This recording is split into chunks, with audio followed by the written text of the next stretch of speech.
Hello everyone, नमस्ते and welcome back to my channel. आप देख ही रहे हो मैं बाहर खड़ी हूँ और धूप बहुत ज़्यादा है। मैं सोची थी कि बाहर ही शूटिंग करूँ लेकिन नहीं कर पाऊँगी। तो यहाँ पे फ़ैन के आगे बैठी हुई हूँ तो बहुत अच्छा लग रहा है अभी अंदर आके।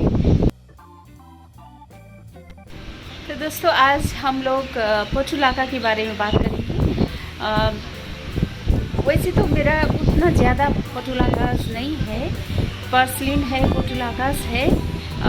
कलर्स बहुत अच्छे अच्छे हैं लेकिन बहुत ज़्यादा नहीं है। उसको मल्टीप्लाई करेंगे और उसमें थोड़ा टाइम लगेगा। शायद मई जून में शायद मैं और दिखा पाऊँ अच्छे जैसे मैं हैंगिंग बास्केट्स में लगाने वाली हूँ। अभी तो मैंने हैंगिंग में नहीं लगाए, दो एक ही लगाए हैं। तो अभी थोड़ा बहुत है, मैं दिखा रही हूँ, उसी के बारे में आज वीडियो बना रही हूँ।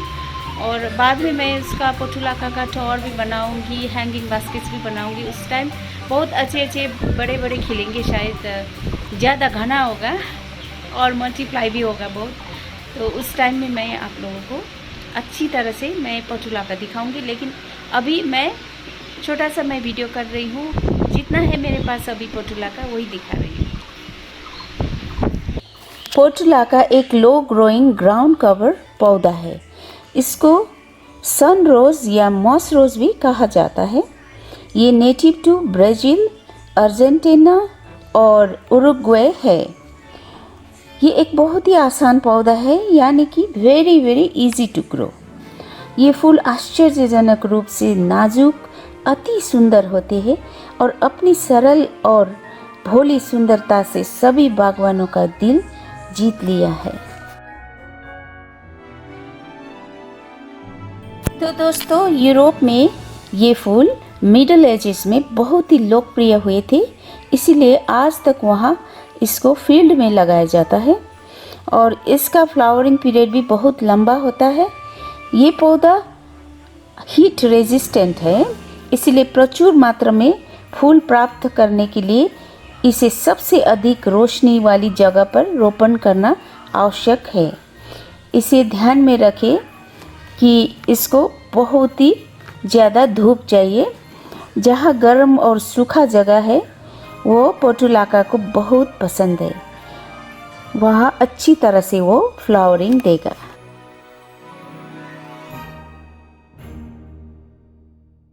तो बात आती है अब पोर्चुलाका को कैसे उगाए। पोर्चुलाका कई तरह की मिट्टी को सहन करती है, लेकिन रेतीली अच्छी तरह से सूखी मिट्टी ज़्यादा पसंद करते हैं और फुल सनलाइट से प्यार करते हैं। ये पौधा हाई हीट और ड्रॉट टॉलरेंस के लिए बहुत ही उत्तम है।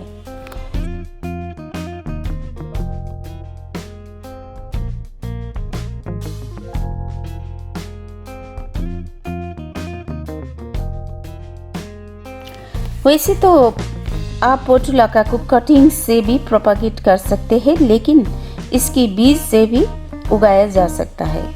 पोर्चुलाका के बीज लगाते समय बीज को ढकना बिल्कुल भी आवश्यक नहीं है, और अगर ढका है तो केवल बहुत हल्के ढंग से, क्योंकि उन्हें उगाने और उगने के लिए सूर्य की रोशनी की आवश्यकता होती है।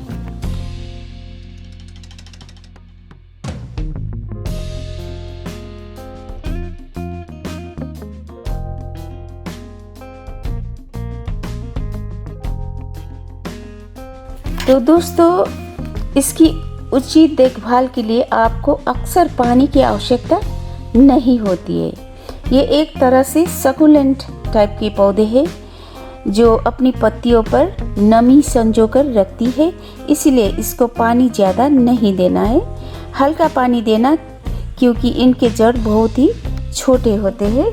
लेकिन अगर दिन बहुत गर्मी है और मिट्टी बहुत सूखी हो गई हो तो आपको पानी देना चाहिए।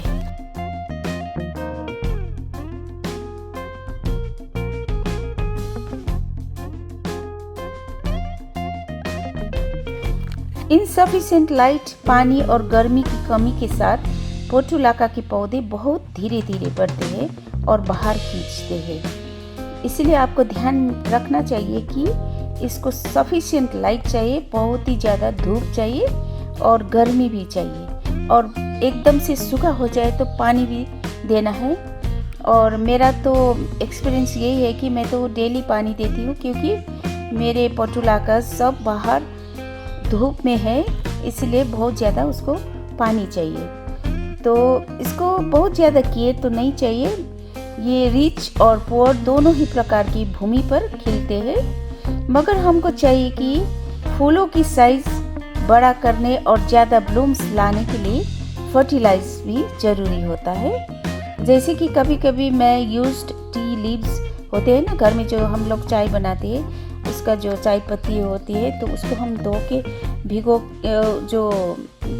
के रखते हैं, सुखाते हैं, तो उसको थोड़ा थोड़ा करके मैं पोटुलाका में देती हूँ। और कभी कभी जो राख बनते हैं ना, काठ जला के, जो बाहर के हमारे गार्डन में कभी कभी हम लोग जलाते हैं काठ वाट कुछ, तो उसके राख बनते हैं, तो उसके राख भी मैं कभी कभी हाफ टी स्पून उसमें डालती हूँ, चाय पत्ती, सूखी चाय पत्ती के साथ, जो यूज्ड चाय पत्ती है उसके साथ। तो बहुत ही अच्छे रिजल्ट्स आए हैं और बहुत अच्छे अच्छे बड़े बड़े फूल खिलते हैं। और मैंने ये अपना मेरा एक्सपीरियंस है।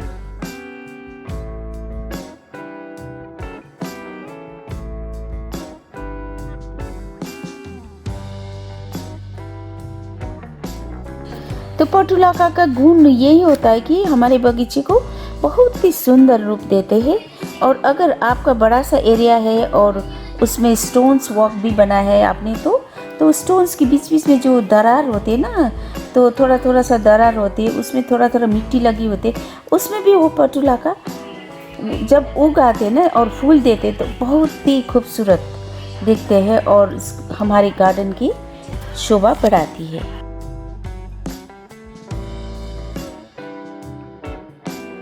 और जब ये खिलते हैं ना हमारे गार्डन पर, तो ये तितलियों को अपने बगीचे में आकर्षित करते हैं और बगीचे को बहुत ही सुंदर रूप देते हैं। और ये सच में एक अद्भुत पौधा है, और अगर आप उनको हैंगिंग बास्केट में लगाए तो और भी लुभावने लगेंगे, बहुत ही अच्छे लगेंगे। जब वो फूल खिल के लटकने लगते हैं ना फूल के बाहर से, वो जो हैंगिंग बास्केट्स, तो बहुत ही अच्छे लगते हैं।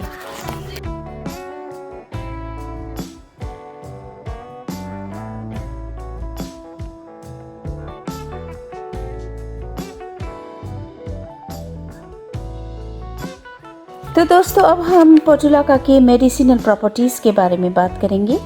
यूरोप, ईरान और इंडिया में जड़ी बूटी का उपयोग तो होता रहा है, और उसके जो जड़ी बूटी है उसके मेडिसिनल वैल्यूज़ के लिए भी कम से कम 2000 वर्षों से किया जाता रहा है। और ये भी पोटुलाका को भी एक जड़ी बूटी के रूप में भी यूज़ किया जाता रहा है। और ये पोटुलाका जो है सब्जी के रूप में भी यूज़ किया जाता था और उसकी खेती भी की जाती थी।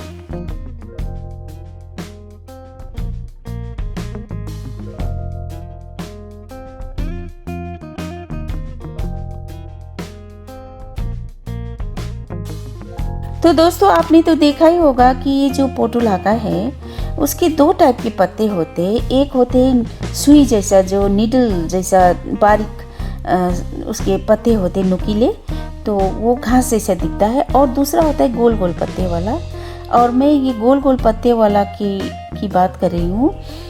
उसको पर्सलेन भी बोलते हैं, और ये प्राचीन मिस्र यानी एंशिएंट इजिप्ट में जाना जाता था। और एंशिएंट रोम में ये गले में खराश, स्किन इन्फेक्शन, दांतों का दर्द, हेडेक, पेट दर्द और डिसेंट्री और इंटेस्टाइनल वॉर्म्स के लिए इलाज के रूप में किए जाते थे इसके यूज़। और अगर गर्भवती हो तो इसको यूज़ नहीं करना है। और प्राचीन देशों में इसकी बूटी भी बनाकर लगाते थे लोग, ताकि बुरी नज़र और बीमारी से बचे। तो इसके मेडिसिनल प्रॉपर्टीज़ और इसके जैसे कोई जादू टोना वाला भी उसके प्रॉपर्टीज़ थे। तो ये ऐसे वैल्यूएबल चीज़ थी। जो एंशियंट इजिप्ट और रोम में और इंडिया में भी जड़ी बूटी के रूप में यूज़ किए जाते थे, और आजकल भी आप लोग कर सकते हो। ये दवाई के रूप में आप लोग दे सकते हो, इसको यूज़ कर सकते हो, और ये बहुत ही वैल्यूएबल प्लांट है। तो हम बात करेंगे इसके जो पत्ते में जो कीड़े लगते हैं, वो एक सफ़ेद होता है, और जो उसका जो एफिड होता है ना वो भी लगता है, और एक सफ़ेद रंग का कीड़ा होता है ना, वो जो मैदा जैसे लगता है, वो भी होता है। और उसको हटाने के लिए आपको नीम ऑयल का जो मिश्रण बना के पानी में उसमें छिड़क सकते हैं, स्प्रे कर सकते हैं उसमें, और उसको एकदम बराबर आपको गर्म धूप में फुल सनलाइट में रखना चाहिए। तो अगर आपके ये जो पटुलाकास बाहर है, बहुत धूप में है, तो उतने कीड़े नहीं लगेंगे। लेकिन बारिश के मौसम में कीड़े लगते हैं, जब रोशनी कम होती है, जब ज़्यादा बारिश होती रहती है, तब कीड़े लग सकते हैं। उस टाइम में आप इसको जो दवाई होती है, नीम के तेल और ये सब आप पानी में मिलाकर स्प्रे कर सकते हैं। नहीं तो आप अगर एकदम तेज़ धूप में रखें तो उतना कीड़ा भी नहीं लगता है इसमें।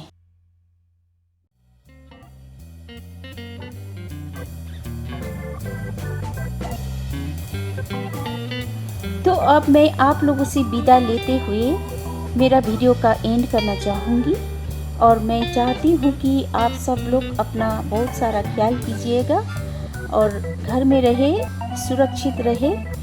और मैं टाटा बोलना चाहूँगी अभी, और नेक्स्ट वीडियो में जल्दी ही मिलूँगी, और तब तक के लिए बाय, टेक केयर।